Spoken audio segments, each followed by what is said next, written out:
दोस्तों नमस्कार। फिटिंग की फिर एक नई वीडियो के साथ फिर से हाजिर हैं। वही टूल्स के बारे में बात करते हैं, हैंड टूल्स, इंस्ट्रूमेंट जो हम इसके अंदर इस्तेमाल करते हैं। तो नेक्स्ट है दोस्तों dividers are used for scribing circles, arcs and transferring and stepping off distances. जो डिवाइडर है इनका काम क्या होता है? स्क्राइब करने के लिए, निशान वगैरह लगाने के लिए, आर्क्स वगैरह ट्रांसफर करने के लिए, और स्टेपिंग ऑफ डिस्टेंसेस को मेजरमेंट वगैरह को ट्रांसफर करना है तो उसके लिए हम इसका इस्तेमाल करते हैं। The measurements are set on the dividers with a steel rule. Steel rule की सहायता से हम जो है मेजरमेंट इसमें सेट कर लेते हैं डिवाइडर को खोलने के बाद। ये देखो दोस्तों, डिवाइडर का फिगर दिखा रखा है, ये इसका साइज है टोटल, ये इसकी लेग है, ये इसका आपके वाशर लगा हुआ है, ये नट है, ये बॉल है, ये फुलक्रम रोलर है, ये स्प्रिंग है और ये आपका पैग है। तो ये इसका फिगर है। दोनों को ये यहां से इसको खोल देते हैं और जो आपका स्केल होता है, स्केल से डिस्टेंस नाप के फिर इसके ऊपर जितने भी डिस्टेंस है उसको हम जो है नोट कर लेते हैं। The sizes of dividers range between 50 mm to 200 mm। ये जो पाए जाते हैं 50 mm से लेकर के 200 mm तक के साइज में ये पाए जाते हैं। The distance from the point to the center, यानी कि पॉइंट से सेंटर तक की जो डिस्टेंस होती है of the fulcrum roller, pivot भी बोल देते हैं इसको, जो यहाँ पर है, is the size of the divider. Divider का क्या कहलाता है? साइज कहलाता है। यानी कि यहां से लेकर के इसकी जो टिप तक की जो डिस्टेंस है दैट इज कॉल्ड, इसका क्या कहलाएगा? साइज कहलाएगा। For the correct location and setting of the divider legs prick punch mark of 30 degree are used. ताकि वहां पर जो है, जहां पर भी इससे ट्रांसफर करने को डाटा वगैरह, तो वहां पर एक पॉइंट बन जाए तो उसके लिए सेंटर मार्क तक पास प्रिक पंच की सहायता से उस पे क्या बना लेते हैं? उस पर पॉइंट बना लेते हैं। प्रिक पंच 30 डिग्री के होते हैं, 60 डिग्री के पाए जाते हैं। Are use both the legs of the dividers should always be of equal length. दोनों की दोनों लेंथ जो है डिवाइडर की वो एक ही लेंथ की होनी चाहिए। ये नहीं कि एक की लेंथ ज्यादा है एक की लेंथ कम है, दोनों इक्वल लेंथ की होनी चाहिए। Dividers are specified by the type of their joints and length. एक तो टाइप ऑफ जॉइंट्स के बेस पर पाए जाते हैं, मिलते हैं दूसरे, और दूसरे ये लेंथ के बेस पर मिलते हैं कि इसकी लेंथ कितनी है। The divider's point should be kept sharpened in order to produce the lines। Line वगैरह खींचते जब काम कर रहे हैं हम उस पर, तो इसका जो पॉइंट जो है ये थोड़ा शार्प होना चाहिए ताकि निशान वगैरह या पॉइंट वगैरह आसानी से मिल जाए। Frequent sharpening with an oil stone is better than sharpening the grinding। मान लिया ये इसको जो अगर इसकी जो पॉइंट है उसको शार्प करने के लिए हमको किसका इस्तेमाल करना चाहिए? ऑयल स्टोन का। स्टोन वगैरह पर उसको ऑयल डाल करके, ना कि किसका? आपका ग्राइंडिंग का। ग्राइंडिंग करके नहीं करना चाहिए उसको। उसकी जब भी शार्प करो तो ऑयल स्टोन की मदद से इसको शार्प करना चाहिए। Sharpening by grinding will make the points soft. यदि इसको ग्राइंडिंग से शार्प करके तो उसका पॉइंट जो है बहुत सॉफ्ट हो जाएगा और वो टूट भी सकता है। Do not sharpen the divider points on the grinding wheel. तो इसलिए कभी भी जो है हमको ग्राइंडिंग व्हील पर इनके पॉइंटों को शार्पन नहीं करना चाहिए। तो क्वेश्चन आ जाता है क्यों? क्योंकि उससे जो है क्या होता है, जो उसका पॉइंट जो होता है वो सॉफ्ट हो जाता है। ये दोस्तों आपका डिवाइडर का फिगर हो गया। नेक्स्ट आपका जेनी कैलिपर। कैलिपर के बारे में आगे भी बताएंगे, लेकिन यहाँ पर साथ साथ जो चल रहा है तो जेनी कैलिपर की बात कर रहे हैं। इसमें बेंट लेग होती है जिसको हम हील भी कह देते हैं, और एक ये पॉइंट वाली लेग होती है। इसका क्या काम है देखते हैं दोस्तों। These are use for making and layout work. ये मेकिंग नहीं, मार्किंग के लिए और लेआउट वर्क के लिए इनका इस्तेमाल किया जाता है। ये जरूरी याद रखना दोस्तों, इनका वर्क क्या है, क्या कार्य है इनका, और किस मेटल के बने हुए हैं। जितने भी इंस्ट्रूमेंट है सबके बारे में जानकारी आपको होनी चाहिए। These calipers are also known as hermaphrodite। इनको hermaphrodite भी बोल देते हैं कैलिपर्स। इसके नाम क्या क्या अलग अलग कि जेनी कैलिपर को किस किस नाम से जानते हैं दोस्तों, ध्यान रखना क्योंकि इससे क्वेश्चन पूछा जाता है। एक तो हो गया आपके कौन से? hermaphrodite, दूसरा हो गया hermaphrodite callipers, odd leg callipers and adjustable divider odd leg and point callipers. Legged poetry sir, calipers. Jenny calipers have one leg with an adjustable divider. इसमें one leg होती है, एक तरफ adjustable divider होता है, while the other is a bent leg. दूसरी क्या होती है? bent leg होती है. The legs are joined together to make a firm joint. दोनों जो है आपस में ऐसी जुड़ रहती है ताकि जो है joint जो बने फर्म बन जाए, मतलब ये नहीं कि ढीला हो जाए, वहां से टाइट होना चाहिए वो. नेक्स्ट इसके यूजेस की बात करते हैं दोस्तों. इनका यूज क्या होता है?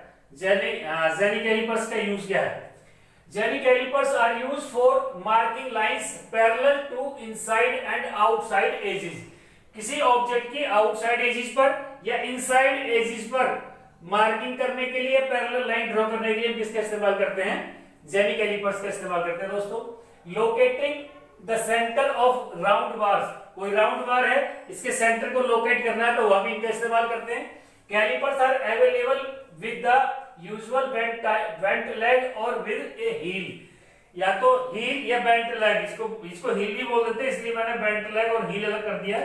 तो ये दोनों का नाम दोस्तों ये एक ही है. बेंट भी बोल देते हैं और हील भी बोल देते हैं इसको. तो ये होता है calipers with ordinary bent legs are used for drawing lines parallel along and inside edges, and the heel type is used to drawing parallel lines along with outer edges. यदि outer edges पे parallel line खींचनी है तो हम दोस्तों किसका use करते हैं? heel type का. और यदि parallel line ड्रॉ करनी है नॉर्मली तो वहां पर inside की बात कर रहे हैं वहां पर, तो bent legs are used for drawing line parallel along and inside edge. inside की edge की तरफ जो हमको यदि parallel line खींचनी है तो and the heel type of use दो तरह का है. यदि inside खींचनी है तो इसकी तरफ से खींचेंगे, और heel type का है तो मतलब जो दूसरी टाइप का है तो वो इसकी तरफ से लाइनें खींचेंगे. Calipers can also be used for scribing lines along curved edges. curved edges के साथ भी जो है लाइनें ड्रॉ करने के लिए इनका इस्तेमाल किया जाता है. While setting dimensions and scribing lines, जब हम जो क्या करते हैं डायमेंशन कर रहे हो या स्क्राइबिंग कर रहे हो, लाइनें खींच रहे हो, both legs should be of equal length. दोनों लेंथ जो है बराबर होनी चाहिए. The Jenny calipers should be slightly inclined while scribing lines. जब हम कोई लाइनें खींच रहे हो तो थोड़ा सा इसको तिरछा कर लेना चाहिए, यानी कि सीधे रख के लाइनें खींचनी है, थोड़ा तिरछा करके इसको तब लाइनें ड्रॉ करनी चाहिए हमको.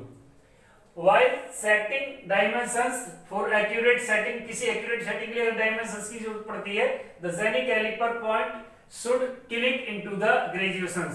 तो जो हमारा स्केल है उसे graduations के अंदर जो है ये फिक्स हो जाना चाहिए, क्लिक हो जाना चाहिए, पॉइंट हमें मिलना चाहिए. नेक्स्ट है दोस्तों पंचेज. इसके अंदर जो पंचेज यूज करते हैं फिटिंग थ्रेड के अंदर, तो कौन कौन से पंचेज हैं? Punches are used in order to make certain dimensions. मतलब कुछ सर्टेन डायमेंशंस बनाने के लिए, मतलब तैयार करने के लिए हम इनका punches are used in order to make certain dimensions.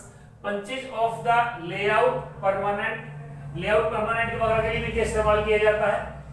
There are two types of punch. ये दो प्रकार के होते हैं दोस्तों, और इससे एक क्वेश्चन 100% आता है. या तो सेंटर पंच से पूछ लेता है या प्रिक पंच से पूछ लेता है. ये हमारा प्रिक पंच है, इसमें एंगल 30 या 60 डिग्री होता है. ये हमारा सेंटर पंच है, इसका एंगल 90 डिग्री होता है, जो पॉइंट का होता है.